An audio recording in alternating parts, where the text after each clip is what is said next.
4 साल तक एक देश तबाह होता रहा, हजारों लोग मारे गए, दुनिया महंगाई में डूबी, तेल, गैस, गेहूं, डॉलर सब हिल गया और आज अचानक खबर आती है कि यूक्रेन अपनी वही जिद छोड़ने को तैयार है जिस जिद की वजह से ये पूरी जंग शुरू हुई थी। तो सवाल सीधा है, आखिर ये जिद छोड़नी ही थी तो 4 साल तक दुनिया को क्यों जलाया गया? क्या ये पुतिन की जीत है? क्या ये ज़ेलेंस्की की हार है? या फिर अमेरिका और नाटो की सबसे बड़ी रणनीतिक नाकामी? और सबसे अहम सवाल, क्या रूस और यूक्रेन के बीच का युद्ध आज सच में खत्म होने जा रहा है?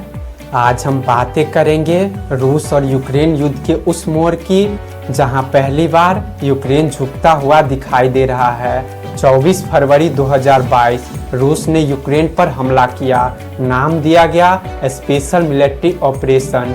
दुनिया ने पूछा रूस अचानक इतना हिंसक क्यों हो गया, और जवाब था सिर्फ एक शब्द, नाटो। रूस ने साफ कहा था यूक्रेन कुछ भी करे लेकिन नाटो में मत जाना, मेरे बॉर्डर तक नाटो नहीं आना चाहिए। नाटो है क्या जिससे रूस डरता है? नाटो यानी नॉर्थ अटलांटिक ट्रीटी ऑर्गेनाइजेशन 32 देशों का सैन्य संगठन है। आर्टिकल 5 कहता है अगर किसी हम में से एक पर हमला हुआ तो सब पर हमला माना जाएगा। यानी अगर यूक्रेन नाटो में जाता है तो रूस के बॉर्डर पर सीधे अमेरिका और यूरोप की सेना खड़ी हो जाती। और नाटो का असली बॉस कौन है? अमेरिका। द्वितीय विश्व युद्ध के बाद अमेरिका पूंजीवादी की रास्ता अपनाता है और सोवियत संघ साम्यवादी की। दोनों की दुश्मनी से पैदा हुआ कोल्ड वार। 1949 में बना नाटो, जवाब में सोवियत संघ ने बनाया वार्सो पैक्ट। और भारत ने क्या किया? Non aligned movement. Nehru ji बोले हम किसी गुट के गुलाम नहीं बनेंगे। 1991 में सोवियत संघ टूट गया और वो भी 15 देशों में, उन्हीं में से एक था यूक्रेन। रूस ने कहा कम से कम नाटो से दूरी रखो, लेकिन जब 2019 में आए कॉमेडियन से राष्ट्रपति बने ज़ेलेंस्की, आते ही ऐलान किया यूक्रेन को नाटो में ले जाऊंगा।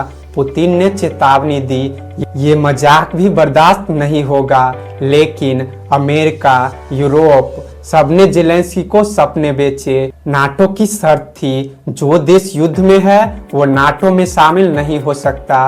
पुतिन ने युद्ध खत्म होने ही नहीं दिया और 4 साल तक युद्ध चलता रहा। यूक्रेन की 25% जमीन कब्जा कर लिया गया और नाटो में एंट्री भी नहीं हुआ। ट्रंप आए और बोले तुम तीसरे विश्व युद्ध की तरफ जा रहे हो, हथियार रोके, फंड रोका, यूरोप को कहा अब तुम जिम्मेदारी लो। और फिर भेजे गए जरेड कुशनेर और डेविड विटकॉफ। बर्लिन की मीटिंग में ज़ेलेंस्की ने कहा we can reconsider NATO membership, यानी नाटो का सपना खत्म हो चुका है। बदले में EU membership plus security assurances मिलेगा। पुतिन बोले नाटो नहीं, ईयू चलेगा। अब सवाल उठता है असली विजेता कौन है? पुतिन अपना लक्ष्य हासिल किया, नाटो को बॉर्डर से दूर रखा, अमेरिका को युद्ध से पीछे किया और यूक्रेन जमीन भी गई, नाटो भी नहीं मिला।